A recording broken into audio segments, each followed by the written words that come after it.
மக்களுக்கு எப்பவுமே 3 விஷயம் தாங்க முக்கியம். ஒன்று இருக்கிறதுக்கு இருப்பிடம் வேணும் முதல்ல, ரெண்டாவது குடிக்கிறதுக்கு தண்ணி வேணும், அவன் பட்டினி சாவு இல்லாமல் அவனுக்கு உணவு தரணும். இதுதாங்க முதல்ல தேவை மனிதனுக்கு. இது 3 இருந்தாவே போதுன்னுடுவான். நான் அதில் ரொம்ப கண்ணுங்கருத்துமாக இருப்பேன்.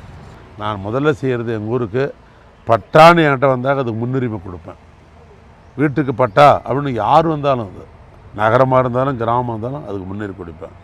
தண்ணீர் பிரச்சனை இன்றைக்கு 3வது கூட்டு குடிநீர் திட்டம் ஏறத்தாழ முதலமைச்சர் சொல்லி 56 கோடி ரூபாயில் 3வது கூட்டு, 2வது கூட்டு குடிநீர் நான் தான் உருவாக்கினேன். இப்போ 3வது கூட்டு குடிநீர் சாத்தனூர்லேருந்து இன்னும் ஒரு 20 வருஷத்துக்கு தண்ணி பஞ்சமே இல்லாத அளவுக்கு திருவண்ணாமலை அந்த பணிகளை மேற்கொண்டு அது முடிவுற்ற நிலையில் இருக்குது.